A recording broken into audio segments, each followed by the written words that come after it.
Join your host, Maddie Roche, as she brings you into a community of fee-only financial advisors who are successfully building profitable businesses that serve the next generation of clients.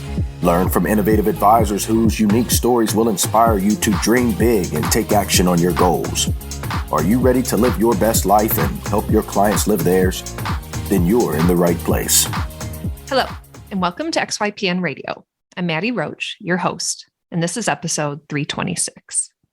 Today, I'm interviewing the three founders and owners of AVID Planning, a fee-only firm out of St. Petersburg, Florida, that's had its doors open since 2016. Right out of the gate with this interview, I'm struck by how much fun running a business could be when you do it with friends. Jack, David, and Kevin all met back when they were working at Edward Jones. They all shared a stint at an independent broker-dealer of sorts and eventually broke out on their own to do things differently. Today, they talk about what the math looked like as they decided to become really independent, what it meant to leave the broker-dealer, and why now they feel more fulfilled working as co-owners of their own financial planning firm. They talk about how they structure their business in equity, how they break down their accountabilities, and how implementing the Money Quotient process has changed the way they work with their clients long-term and help them serve them in a more fiduciary way as they discuss. If you're interested in what it's like to start your dream firm with a friend or a colleague or multiple, then this show is going to be for you. Tax planning and preparation is an enormous value add for your clients, but taxes can very quickly become overwhelming as an advisor. XY Tax Solutions is the tax team in your corner that works with advisors to offer expert tax services to their clients with 3 different client engagement options to choose from to meet your unique needs. Partner with XY Tax Solutions to integrate tax preparation and planning into your firm, and don't sweat tax time this year. Visit xyplanningnetwork.com/XY Tax Solutions to learn more. Also, be sure to go to xyplanningnetwork.com/VIP to join our private group just for XYPN radio listeners. It's a community of advisors we've all been looking for. That's there to provide support when we need it the most. Best of all, it's free. I encourage you to check it out. Again, that's xyplanningnetwork.com/VIP. Hello, AVID team. Welcome to XYPN Radio. So nice to have all 3 of you on today's show. How are we? Great to be here. Good. Yeah. Thanks, Maddie. It's exciting. Good. I always love the opportunity to interview multiple people at once. I love our solo interviews, but I get some really great feedback from our listeners that multiple teammates and multiple stories are always super helpful and insightful, and the dynamic's always fun. So why don't we let one of you introduce the firm, and then each of you guys can kind of introduce yourselves individually. How's that sound? Yeah, great. I think that works. Sounds good. All right. Lead us Who would off, like Jack. to do the honors? I'll introduce us. So we're AVID Planning. We're in St. Petersburg, Florida. I guess you could say we kind of operate as an ensemble firm. So we don't operate as siloed advisors doing individual things. We kind of work everybody together, which I'm sure we'll get into more as the kind of podcast goes along.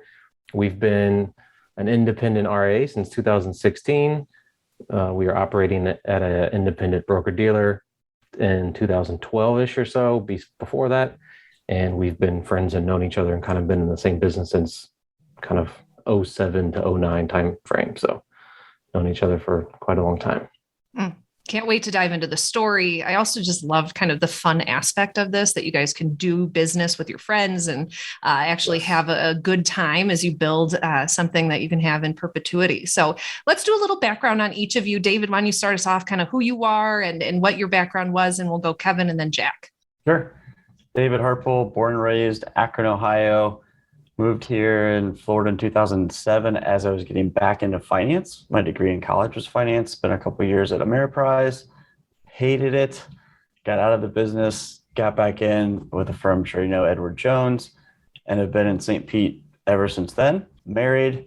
Just turned 45. We have 2 kids. Clayton 7, Lucilia about to be 5. So that's me in a nutshell. Oh, beautiful. Thanks for sharing that. Kevin, how about you?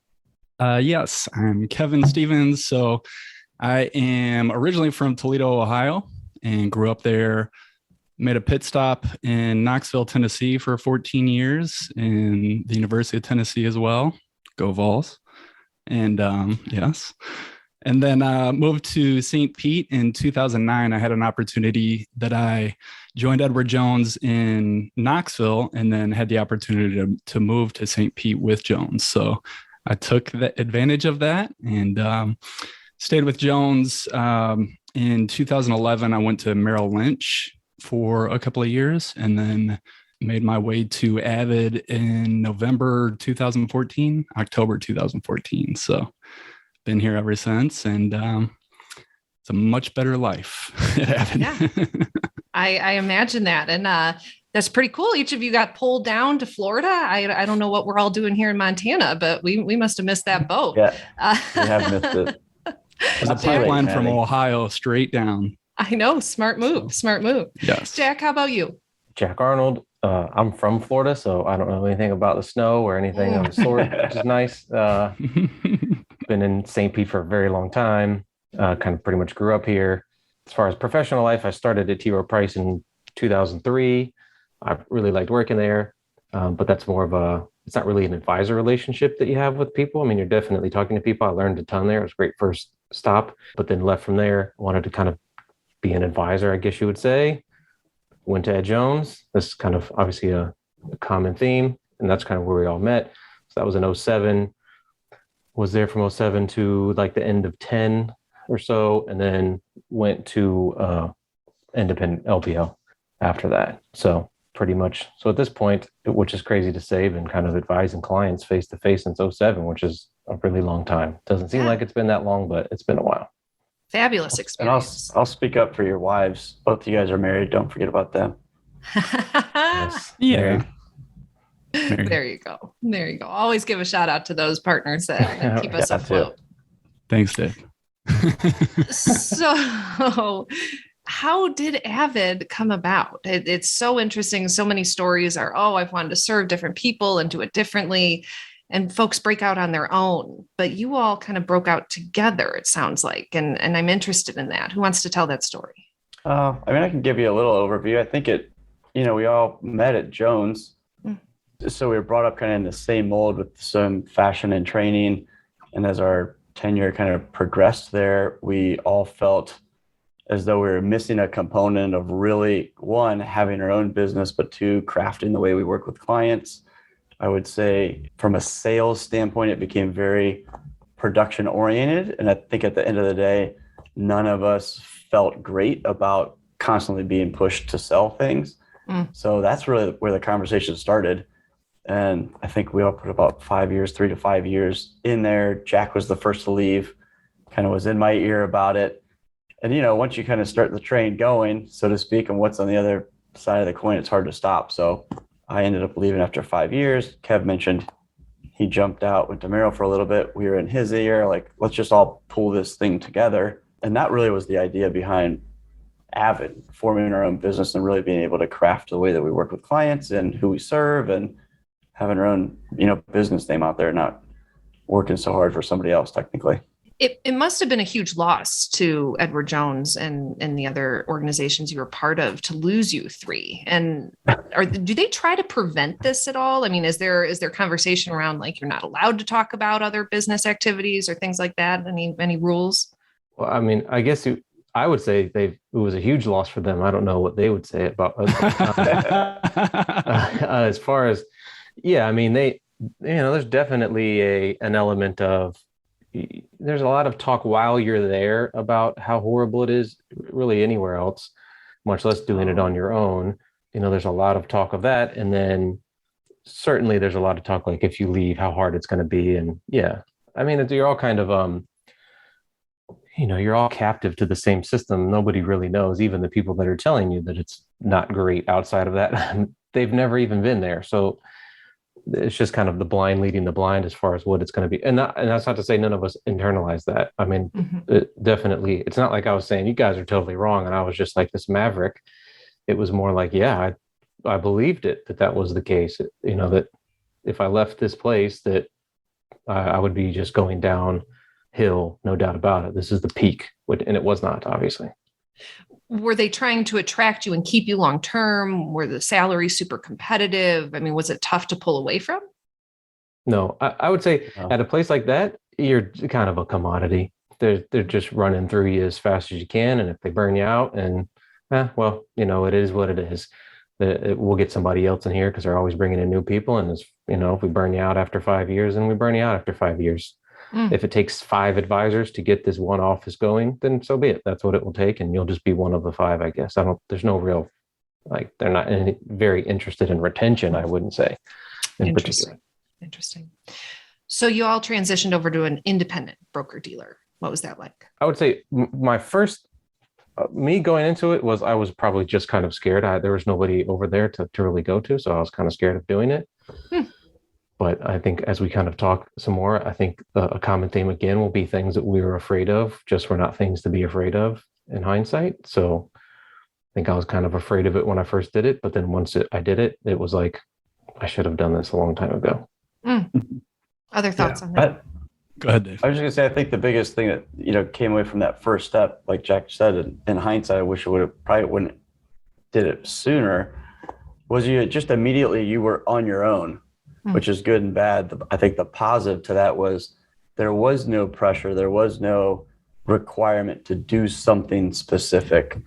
So it took the, I guess, sales pressure out of the business experience that we had before, and just said, okay, here you go.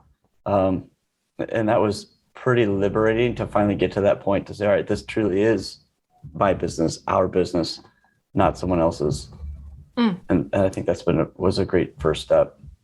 Did you and Jack start your RIA under that independent BD together? No, not at first. Yeah, not at first.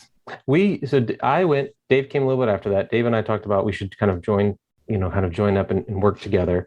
I think part of the point of, being Avid was I didn't want to be out there selling LPL and just run into the same situation later where I was like, I'm going to this new place. It was always going to be Avid, whether that was LPL or TD now or Schwab or whoever it might be in the future. It's like, that's for infrastructure. That stuff will change. I'm me and Avid's Avid. So that was some of the impetus of doing that. We can talk a little bit about experience at LPL, I guess, in a minute, but we didn't start it there. We started doing fee-based things there. So we were doing asset management for a fee there, but that was under kind of LPL's corporate RIA. We were just representatives, but that's how it was done first.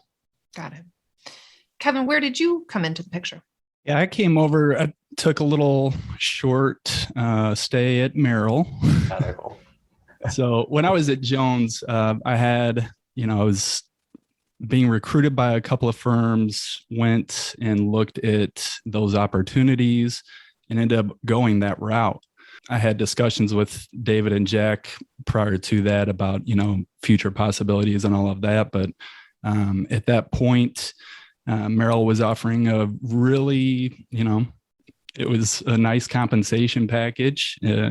It was a good transition for clients they had a lot of resources and people to help with that. So that was attractive. But, I signed, I think, a 7-year contract at that point. And I was talking to Dave a lot about it at the time. And I was, at some point, I was never committed to Merrill long term. I wanted to eventually move over to Avid and get on the independent side at the time or an RIA in the future. But after about almost 2 years at Merrill, I realized that, I was just kind of drawing this out. I was delaying the inevitable. May as well just go ahead and jump ship. I had to work on a contract dispute that, that put me into to get out of. So that was 2 years in at Merrill.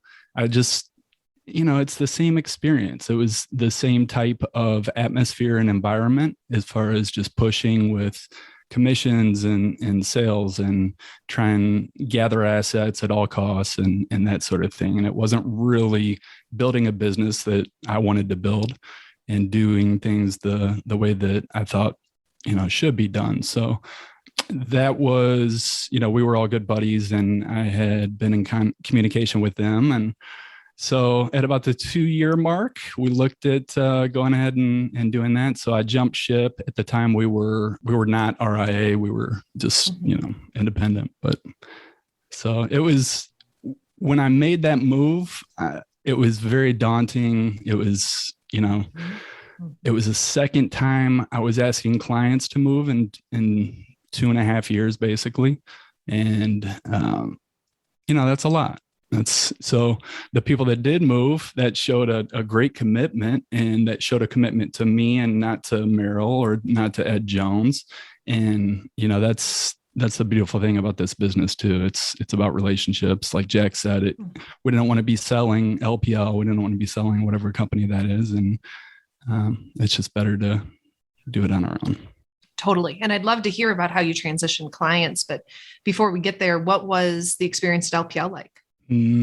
For me, anyone? It was, coming from Merrill, it was a little bit messy because, I didn't have the help, the assistant to be able to do all the processing for the paperwork. And, all of that was, it just wasn't there. So it was a much more difficult process, but, it was well worth it.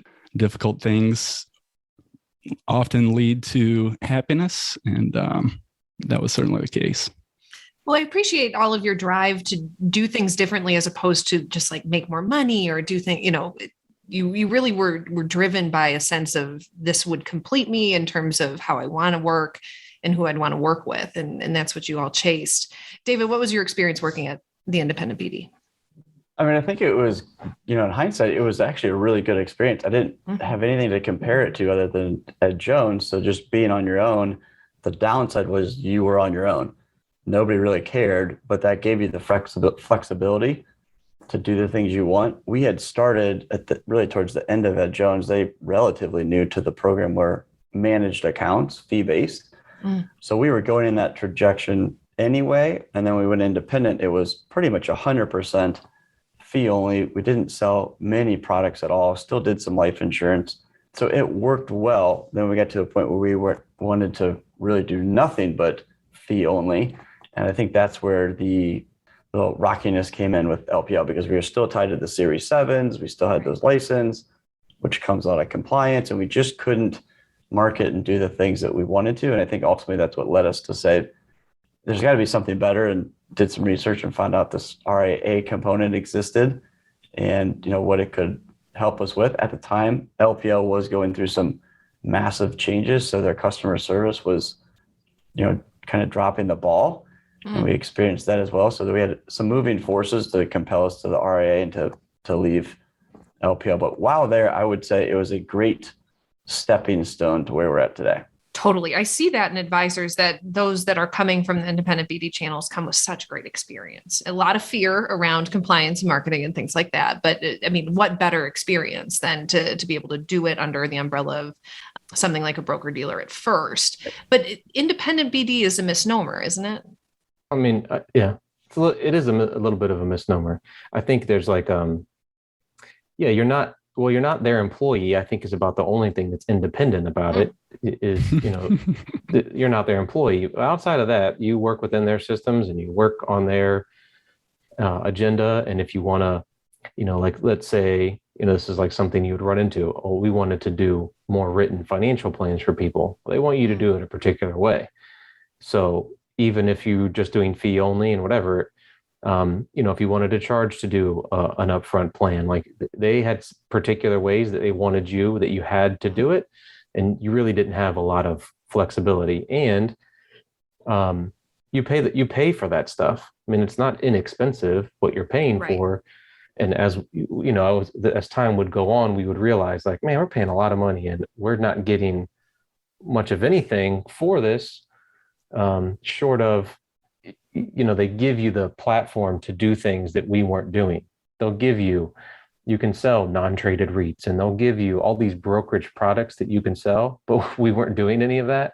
So we were paying the cost of being able to do that, but we weren't doing it. And it just got to the point where it's like, there's got to be a better way that we can, more tailor our services and what we're doing to how we want to do it versus, like you said, you're not really independent. You're just working in a different employment relationship.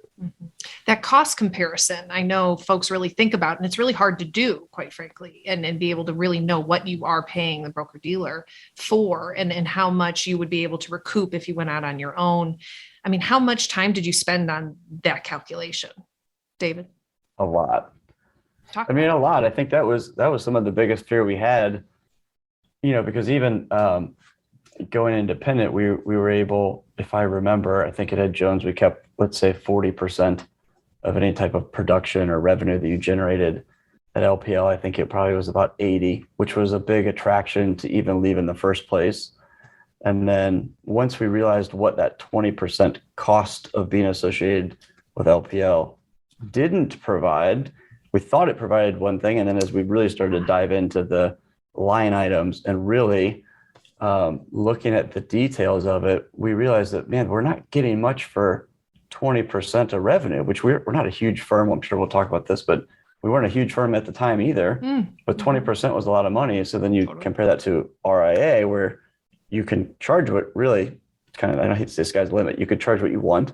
We charge 1%, but we keep 100% of that. So we realized that the benefit of leaving was more for long term. It wasn't going to, catapult our paychecks, so to speak, but it definitely was going to give us the flexibility as a firm to control literally every single line item on a profit loss statement, which now we look at very detailed, and we have ability as a business to really control that. Yeah, I think we at XY want to spend some time helping kind of create a worksheet or some sort of resource to help advisors who were in your position 5, 10, 15 years ago that want to transition and just see the price points and how it compares. You all launched in 2016. That's right. The RIA, is it an RIA 16? I love some of the conversations in the VIP group right now that some of the folks who launched in 2014 through 2016 are like, man, we did this before it was cool and before it was easy, quite frankly, because we see a lot of our new advisors just hit strides much faster than a lot of you did. And I'm interested in 2016, the space wasn't as big. This independent RIA space wasn't as big as it is now. How did you hear about it? How did you know that this was the route that you wanted to take, and what went into that decision? There was at LPL, I can't remember the name, but if somebody knows the Tampa Bay area, they could probably say who it was. There was a big firm that was kind of a advisor roll up in some sense, and they would roll everybody up, put them under their RIA. I know this kind of in hindsight, put them in their IRA, and then they would pay them out. It was like 96 or 97%. Maybe it was 95. I don't remember exactly what it was. And I remember thinking, how on earth are they doing it? What are they doing? I couldn't figure out what it was that they were. This is comical that I was so ignorant that this stuff existed. I just didn't know what they were doing. Like, I didn't know how that worked. Like, what was the relationship? So just figured out like, oh, I know what they're doing. They're getting 100% because they are using LPL as an RIA custodian. They're doing whatever services that you would pay for 5%, probably 2%, and then charging you some kind of markup on that and then paying you out. But that's what they were doing. And that's when I was like, oh, well, we could just do that, but we could just go 100% RIA on our own. And then it was just a matter of, okay, well, you need a custodian to do that. And then it was St. Pete is like big Raymond James area. So we talked to a few people we talked to a Raymond James RIA. We talked to a Schwab person. I'm not sure. Talked to TD person. So we talked to a number of people that were RIAs, which and they, to their credit, were very helpful. Mm-hmm. This is how it works. And it gave us a lot of kind of confidence to say, okay, I think once we started getting it in, like knowing how it was working, it started to make more sense. Like, okay, I got it. It makes sense. And also one other thing, to your point, it's incredible how much technology and stuff is out there now to do almost anything you can possibly think of and then some. And it's almost impossible to keep up with. There were things around in 16, but it definitely wasn't like it is right now. And a lot of those kind of infrastructure things that maybe people are thinking, well, who would do this and who would do that? I promise you, there's somebody that does that now. And it's probably relatively inexpensive for what you would be doing. So that's been a huge help. Oh, awesome. Let's talk about how you run this firm. How were the first few years? Launching a business is really hard, let alone with two dear friends. How did you do it safely and respectfully right out of the gate? I think some of it's been like just a pretty smooth process. I think we all went in this together saying that we want to do it together. So there was never David versus Jack, Kevin versus David type of setup. And we were just trying to figure out how we did that. it was a little interesting to merge three independent client bases because all coming from Ed Jones and Merrill, we had our own relationships. So we slowly had to integrate that, which is, it still is a little bit of a work in progress for some of our clients. The majority of them, they now know everybody and can talk to anybody, and it's pretty open. Interesting. But that was definitely the mindset. This is going to be a firm approach to financial planning. And when it came to the actual business structure, we figured the only way to do this would be to do it equally. So our structure is 33% across the board. So we have equal share in it. We have one administrator, EC, we call it, everything coordinator, that helps us run things. Medea, she's a great help, awesome asset to the team. But that's kind of been it. And then we've just along the way have developed kind of roles and expertises and things that really matter to us to try to focus on that so that we can continue to grow and build the client base the way that we see it as being our ideal. Totally. What kind of intentionality? Oh, go ahead. Sorry, Maddie. I was just going to add to that. I think prior to us going RIA, David and Jack were working with clients together as, a planning team instead of just one-on-one with their clients. And that really led into us trying to take that approach with all new clients and then, trying to bring that back into with my clients as much as possible because I had an individual book. So that definitely helped that they started working together, and it kind of gave us that guidance, gave me the guidance at least. And it's a good way to transition into working as a team, I guess. Totally. I just imagine you have a number of archived communications to clients trying to explain all this and some of the changes and things like that. How has the transition for your clients been? Even just David, you and Jack teaming up at the BD to serve them? It was good. I mean, we just got to a point where really why AVID even was formed was we literally was working in the same office setup, renting space from other LPL advisors that owned the building. So we were constantly talking about what we were doing. And finally, like kind of lunchroom, it was like, why don't we just do this together? Like, we might as well merge things together. We'll split it equally. We'll do, 4 years are better than 2 in appointments. So we just started doing it and just said, we're putting things together and this is our thought process, and our personalities are different. Some of our background and experience is different. So we figured that was helpful. And I also do think because we've had this huge passion to have the right experience with the clients and fulfill ourselves personally and professionally, it hasn't been money driven. So we were able to separate that component and say, if we want to build this right, let's just do it. The money will come eventually. It's like our famous motto as a team. But I think we just jumped into it. And I mean, like Kevin said, it made for him bringing it in definitely an easier transition to say, we always do things as a team. And here's the benefit. Oh, I love that. Part of XYPN, our work with the EOS model, the entrepreneurial operating system model, is that everyone is tied to an accountability and that there's no two people with the same exact accountability. Do you guys have that all delineated? And if so, can you kind of explain who owns what?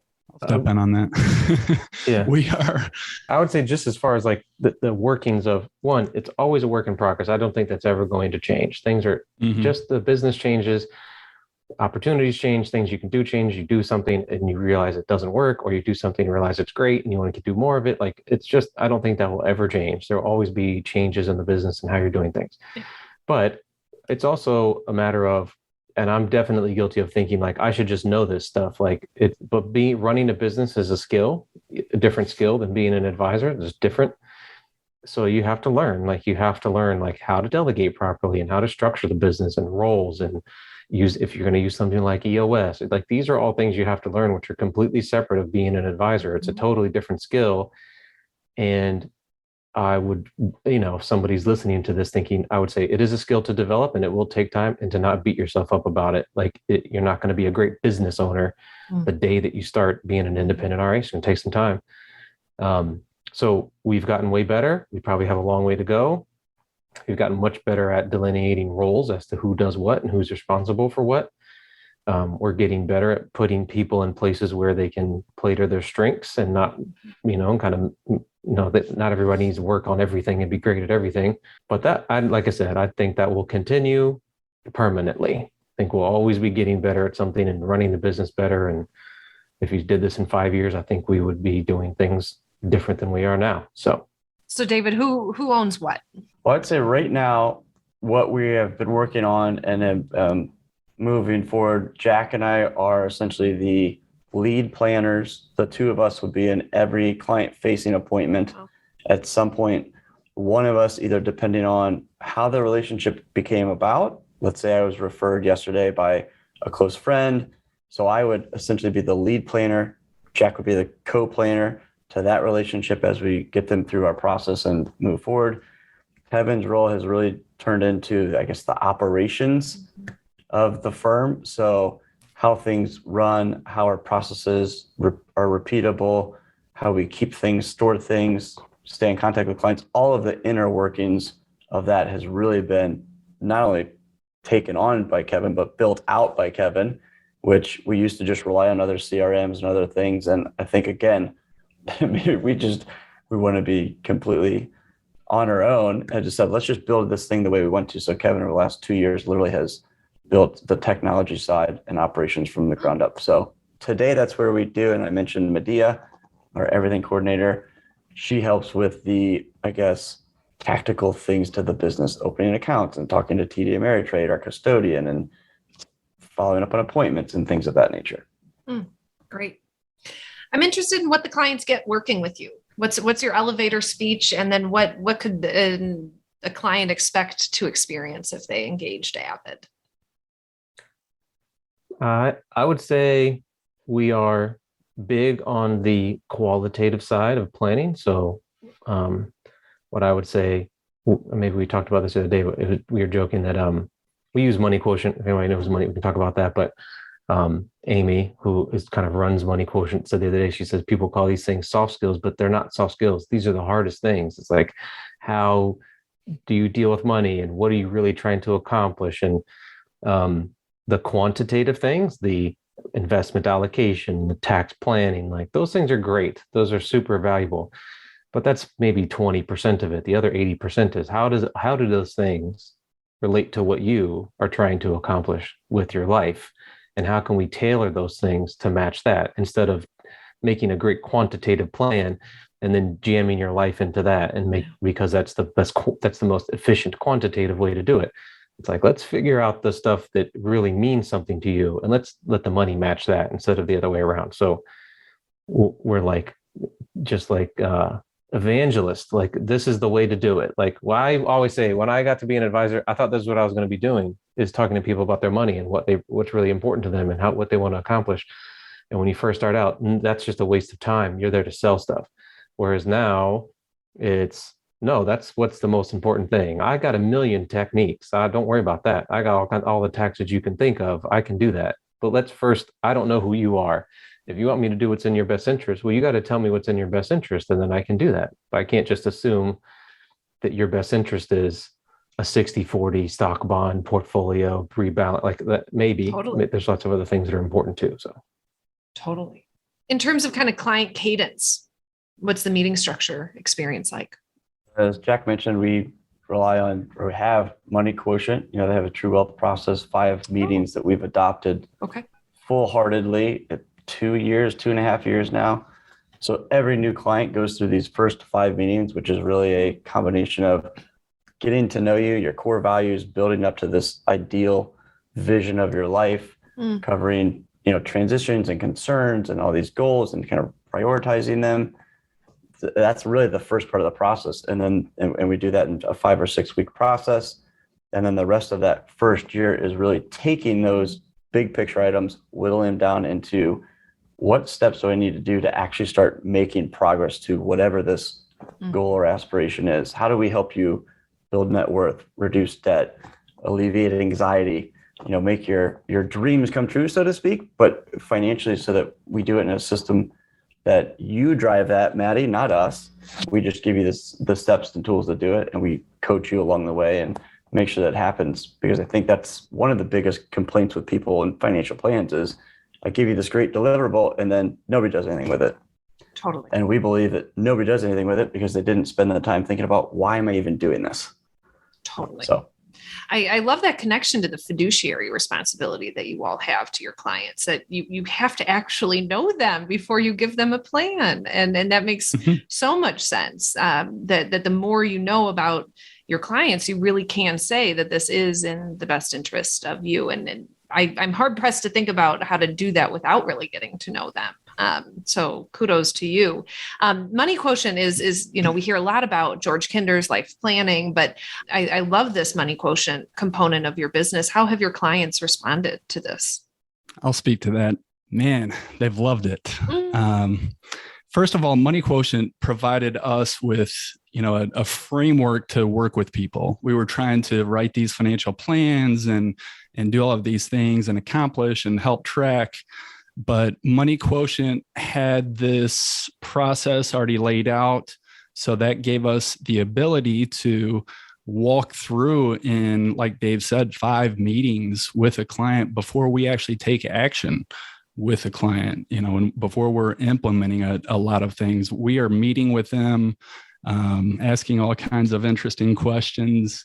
And the Money Quotient side provides a lot of exercises that a client will fill out in advance of the meeting. And it also gets them into the right mindset, thinking about these things ahead of time. And they're a little bit more prepared going into it. But as far as client response goes, I thought we had helped people in the past, but some of the reactions that we have received and like the change that people have made and expressed back to us in many wonderful ways, like it has to be the most fulfilling aspect of this business for us. It's been incredible. Good. I know one of the objections to doing something like Money Quotient or following the Kinder life planning process is that it's not scalable. That you keep, the amount of time you spend with clients and follow up and going in depth, it just prohibits you from being able to accumulate as many clients as you need to be able to hit your financial goals. So what would you say to that? I would say ours is a work in progress. Yeah. But I do think a lot of that comes from the model to which you came from, which I would say still the vast majority of advisors, RIAs run an AUM model. I need assets to generate money. You do a lot of work up front with the hopes that they roll assets or you get paid eventually over time. That builds and builds and builds. And then we have, we've been paid for all the early on efforts. And part of the drive to be the RIA was to say, we're all in our Jack Newly 40s, but we're in this age group where all of our net worth for the most part is either in my house or my business. I don't have a ton of liquid investable cash. I can't go out into St. Pete and go into an advisor's office because I don't qualify for them. So how do we serve them? So the way we are monetizing it is we are taking the first year's relationship and it's a flat fee. It doesn't matter if you invest with us, never. We're going to get paid for our time. We will promise you, in fact, we have a money back guarantee, that you're going to make progress on your situation based on whatever we go through in those 5 meetings and throughout the year. And that in itself will help you in the future, whether you ever invest with us or not. We do have a component. We can manage money for a fee, but it's not a requirement. So I would say to the person that says, yeah, it's not, you can't monetize it. You can. And we don't want to have 400 clients. We want maybe 150, 200 true wealth, life planning. We rely on each other, mutual relationship, and we'll be compensated for that. Awesome. Jack, would you mind explaining kind of your fee structure? What is the flat fee? What's the ongoing fee if they don't, if you don't charge AUM? Yeah. So right now it's just, we were breaking out the true wealth process. And then we had an implementation component that was after the fact. They were 2 different fees. We're just combining those into one. Cool. It's $5,500 to do that. Though you get the first 5, which is really like an exploratory, what are you trying to accomplish? It's pretty in-depth, spend a lot of time on it. I would say we do those over 5 or 6 weeks. I would say in 5 or 6 weeks, we get to know the person better than a lot of times we would have gotten to know them over 2 or 3 years. There's a lot packed into that, and it's incredible. It's great. That does a really good job of saying, oh, this is what we're trying to accomplish. And I would say from the time that we start until 12 months, like this is done, we've had people say, I've made more progress on student loans in the past year than I've made in the past 10 years. because I kind of went through this. I don't know that that's any kind of magic dust that we sprinkled on them. It's just helping them get focused on what they're trying to do and be more comfortable with how they're spending their time and their money. So that's up front. And then we just have a monthly fee if they want to stay on. We do 2 meetings a year. Most people end up having something that they want us to manage and invest, even if it's $50,000 or $100,000, something small. But usually people that would, kind of our ideal client would be somebody that is higher income. We have some debt. Student loans is a big one. But eventually they're going to be saving pretty big chunks of money. The expectation is that we would grow with them over time. If you're making a few $100,000 or something, you're saving $5,000 a month or something, depending on who you are. That adds up pretty quick. It is a longer term play, but I'm fine with that. I have a long way to go. So I have no issue with that at all. I do think longer term, building this stuff out, I think it is a way that we could bring on younger advisors. I think going back, I would say when I was 25 and I wanted to do this, where I would want to go to a place where I could actually grow as an advisor and not have to focus all my time on, a sales conference where I learn how to sell the next product. So I think we can build a business like that. And I think that that's infinitely scalable. But at the same time, my life isn't, I'm going to scale myself to death just so I can max my income forever. I want to make sure that I'm getting some fulfillment out of what I'm doing too. And some things just don't scale. It's not a software business. And I'm fine with that. Yeah. I'm interested, who is your ideal client outside of folks that could work through a process like the Money Quotient process? But any profession or any specific niche you're focused on? We've talked about this all the time, and it's hard to say this profession is better than another. Right. So I think it's more of a mindset. I would say from a financial standpoint, it's probably someone, let's say you're a couple, you make $250,000, you have some kids, you have some debt, you work, you're not worried about paying the bills and eating every month. You've got that handled. It's now, how do I get to the next level? How do I do better with what I have to make sure I'm doing everything I want and maximizing my potential? So I think it's that framework financially. And then from a mental standpoint, it's the same person that is confident paying somebody to work out as they're, at the gym. Jack goes to the gym. It's a great analogy. He doesn't pay a monthly fee for the weights. He goes for the accountability, for the community, for the drive, for somebody to push him to make sure that he's doing it better and better and stays on top of it. And I think that's a lot of what we end up doing long-term with clients is becoming a lot of a coach aspect. Incredible. You're rounding out year 5 together. I'm interested in the future. I've heard Jack mention possibly training up some other advisors. Has the money come, as you guys referenced? And what will you do with it as you continue to make it? It's coming. I'd say it's coming. I mean, good. I think we're all an open book here. Our business from an AUM standpoint is not crazy. It's, 40 million or so. Great. So we split that evenly. We don't get paid handsome amount, but like Jack and Kevin said earlier, this is a vision that we have to build the lifestyle and the client relationship and the company that we want. So as we continue to grow and change, we're getting paid more every year, which is a nice thing. I bet. Do you think you will hire additional advisors? And if so, would it be at the partner level, or what are you thinking? I would think so eventually. Yeah, I would. I mean, who knows when the time comes, but I would think it would be great to do that. I think to be able to provide a place where somebody could go that wants to be an advisor, wants to learn, wants to have a relationship with clients, is really into the kind of craft of financial planning. I think it'd be great to have a place that somebody can go and learn and get better at a place like that, for sure. I would love to do that. So, and, I'm not old, but I'm not 25. we need to get some younger people in here to keep us up on what's going on. I think it would be good. I'm very bullish on, I love all the financial planning programs that are going on across the country, all the different colleges, even talking to some younger people. We've gone to some conferences and talking to younger people. I love it. I think it's great. And I would love to give people like that a place to go where they can actually be an advisor and not have to, like I said, worry about selling product all the time.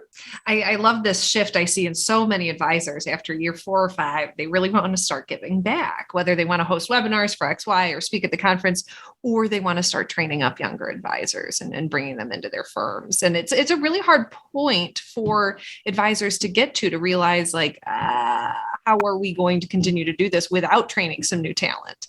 And that decision, are we ready to manage? Are we ready to really grow and figure out all the nuances of what that takes? And not everyone will pull the trigger on it and do it. Kevin, what are your thoughts?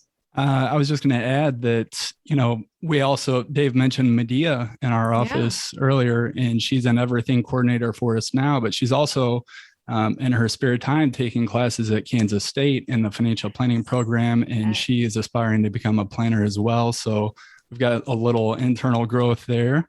And so that's, she's bought in and loves it. And, she's got a future with it too. So. Yeah. When did she join the team, and at what inflection point of your firm did you say we needed an everything coordinator? David? Let's see. It probably would have been 2014. Wow. So she worked in that same LPL building that Jack and I were in as the front receptionist. So she knew us. We were the 3 youngest people in there.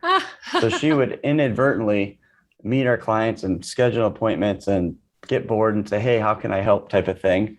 And so she started really early knowing us and our clients. And then when we left to become an RIA in 16, so I guess it would have been 17, we said, hey, if we're ever in a position financially to afford you, would you be interested in coming aboard and helping us run this thing? And she's like, oh yeah, for sure. Totally. So I think about a year later, we're like, we cannot keep doing all this paperwork and making phone calls. So we bit the bullet, and it's been great. Love it. That was the other thing. Like, it was one of those things where like we were like nervous about, are we going to be able to do this? Like, and every time we've always thought, I don't know, man, this is going to be tough, and just did it anyways. It's nothing. It's like, it's always like, we totally overblew it as a problem, and it was fine. So that was another thing we thought was going to be really difficult, and it was fine. It was great. Yeah. You all have this demeanor where it doesn't feel like much phases you, which may be required for business ownership. But when you start knocking on doors in 2008, and the market's down 40%, and you're trying to sell investments, not much is going to phase you after that. There you go. There you go. No experience is bad experience. Yeah, that's right. Jack, you did mention that, and I appreciate your tipping your hat to the fact business ownership and being a business owner is a skill set, and it takes time to develop. What do you think was the most important in your development in terms of learning how to be a business owner versus a planner? Well, I think the first thing is awareness, knowing that you need to do that. That's a big thing. Mm-hmm. Not kind of, treating it as, not recognizing that it is a skill that you have to develop. I think that's a big thing. I think the other thing is just you just have to want to get better at it. And I would love to say like, oh, here's the path and here's kind of the thing, but it's kind of just like, you bump into these problems and you think, I can either blame somebody else or curse the gods or something, or I can just learn how to do this better. And I just need to figure out how to do it. I can't be the first person dealing with this. So what's out there? Get on Google and start doing some work and trying to figure this stuff out, and keep trying. And, like I said, don't beat yourself up about it. Just try to get better. And it has been good. Also, we've worked with business owners. I think, like Warren Buffett says, like being an investor has made him a better business owner, and being a business owner has made him a better investor. I think that's very true. Working with business owners, you kind of see yourself in the mirror a little bit sometimes. It's easier to look at somebody else's issues, but when you look at yourself, you're like, I think I have some of the same issues that this business owner has that I'm looking at. I need to fix myself too.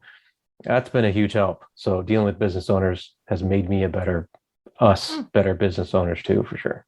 Beautiful. Kevin, what about you and your role? How to help scale the firm? Where are you learning it? What are you looking to? Well, where I'm learning it from is just a lot of self-learning, a lot of Google searches, like Jack just said. I would throw in there that part of what you're doing and how you're able to build it out is because you've been an advisor, you've been a planner, for sure, you've ran the business, and now you say these are the components we need, and I can't do both. I can't be the planner and do the back office. And I can't also blame the back office if I'm the planner. So you know what? I'm just going to be the back office and figure this shit out. That's my take on it. Yeah, very much so. And having that experience with the clients, not only from our perspective, but, working with the clients and knowing what helps them and what really hasn't helped in the past is a big contributing factor to, building this out in an effective way for us to use and hopefully, improve the lives for every one of our clients instead of me being able to just work with, a certain amount of clients. So from my perspective, scaling the business, I can touch and influence each person with by improving, our processes, of course, but also the systems that we have within the platform to improve and, help the clients with accountability and the things, taking the small steps, tracking their progress, and all of these things are little items that we're building out in the program that, contribute to the client's overall success. And the scalability side of that is hopefully we can touch more clients in the future and, they'll be able to benefit. I would say one good source, which is, I hate to say these things didn't exist. I'm sure things of this sort have existed for a while, but my boy Kitsis has been great. He is terrific with the information. It's almost overwhelming the amount of information that's on there. I've never done a bad Kitsis related thing, XY, any kind of webinar thing, anything. It's always top notch, get tons of information out of it. So there's plenty of resources out there to learn this stuff, which, those things weren't big. At least when I got started, it wasn't a thing. Like there wasn't a ton of information like that out there. I think it's one of those things where the more independent RIA advisors come out, the better the resources get, the better the advisors get. And it's kind of this great feedback loop of information where it's almost like I can foresee a time where it's like almost silly to go to a place that isn't an independent RIA because there's just going to be a million opportunities to go out there. And why on earth would you, if you're any good, go to a place that's not going to value you as an individual and you're just like a plug to sell more financial products? It would seem silly to me. It's incredible after 7 years of being with XY that the space has really changed. You're right. And we're able to recycle and learn from our members in a way that we weren't 2 years in. We just didn't have that many advisors who were 10 years into running their practices. And now we have a number of them. And to be able to attract, experience like all three of yours, to be able to share within a community and, as you share things to other advisors, that is how that all kind of, whatever that wonderful saying is, it raises you guys are water guys. I'm sure you know that saying, but the rising tide lifts all boats. There you go. I heard the number 150 to 200 clients. Is that what we're shooting for? Or do you have a revenue number you really want to hit in the next couple of years?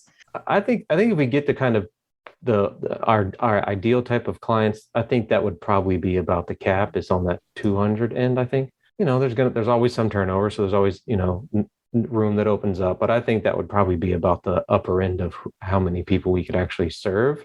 I think as time goes on and we get closer and closer to that number, again, things will change. I think if we decide, no, this is actually going pretty well, maybe we could bump that up. A lot of these tools come out. Kev's doing good at building the processes out. It's possible that you could go above that, but I think for now, that's probably about where we would end up capping out. This hour has flown by, and I've loved every minute of it. I'm wondering if you guys want to speak directly to your fellow peers sitting in Edward Jones' office right now, maybe thinking there's something better out there. Any pieces of advice you'd like to put into their ear before we wrap up? David, I'll start with you. Sure. I would say one, I've been there. So if you have any questions, reach out. I think if one thing all three of us would say is, we are 100% open as an RIA to talk about anything and everything that we've experienced, all the way down to what we pay each other. I don't care. I want you to be better as a human being and an advisor, because that's going to benefit everyone around us.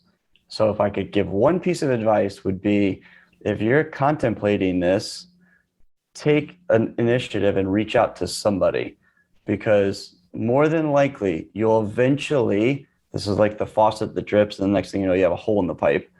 You'll eventually get to the place where you leave and you'll look back and say, God bless, I wish I would have done that 5 years ago. So that's my advice. Great advice. Kevin, how about you? I would say that it's not, we have Edward Jones, former colleagues that I would think are very happy in their role. So I'm not going to say that this is for everybody, because there's a lot of sacrifice that comes into this and a lot of time and a lot of effort. So it's not for everybody. But, if you think that you want, if you want to do business in a different way, if you want to be able to do it your own way, if you want to be able to work on your own terms, that sort of thing, then it's definitely something that you should go ahead and reach out to David Harpool and ask his advice. Great advice. I do think it's definitely important to take that first step, at least if you're curious. And I agree with Dave. Reach out to him. Awesome. Jack, how about you? Second, third, everything that David and Kevin said, and then kind of add on that it's not as hard as you probably think it's going to be. It's probably going to be hard in different ways that you're not expecting, though. So you're going to think, oh, this is going to be the problem, and that doesn't end up being the problem. It's something else you're not really expecting. But you can talk to all the people in the world, and you can prepare yourself as much as possible. But there's really no replacement for doing. And sometimes you're just going to have to do it and learn along the way, and maybe find somebody that will do it with you if you can. That's a huge help. But there's plenty of people out there. I don't know how many people in XY at this point, hundreds, thousands probably, that are willing to talk. I think probably every single person in XY, advisor and anybody that works at, all of them are willing to talk and help you out, because everybody is pretty much, for the most part, gone through similar things, and they're willing to help. So reach out. And if you hit bumps, you're not the only one, and ask for help, and people are more than willing to help. Beautiful. Well said. I did folks. want to give a little props, Maddie, with the t-shirt. I was in the Zoom portion for the Denver, the XY live, which was very helpful, by the way. I got a lot of good stuff from that. So. Oh, I'm so glad to hear. Well, having podcasts like this and getting to know members like you make our mission-driven core value very easy to live up to. Total honor to interview all three of you. Thank you so much for sharing your story, being available, impacting this industry in the way that it deserves to be impacted. And cheers to all of you. David, get ready. Your Calendly is going to blow up. So thanks, everyone. Thanks, Maddie. All right. Thanks. Honor. Thank you. Tax planning and preparation is an enormous value add for your clients, but taxes can very quickly become overwhelming as an advisor. XY Tax Solutions is the tax team in your corner that works with advisors to offer expert tax services to their clients with 3 different client engagement options to choose from to meet your unique needs.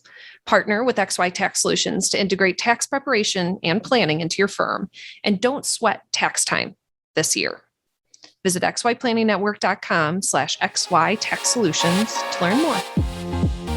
Be sure to join our VIP community at xyplanningnetwork.com/VIP to hang out with other XYPN radio listeners, ask questions for future mailbag episodes, and finally, to find a community of like-minded financial advisors. Thank you so much for joining me today. We'll see you next time. You are not alone, and you are not crazy.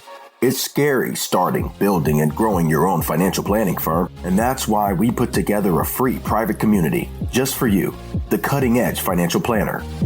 Go to xyplanningnetwork.com/VIP or text XYPN Radio to 33344 and join a network of thousands ready to change the lives of Gen X and Gen Y clients.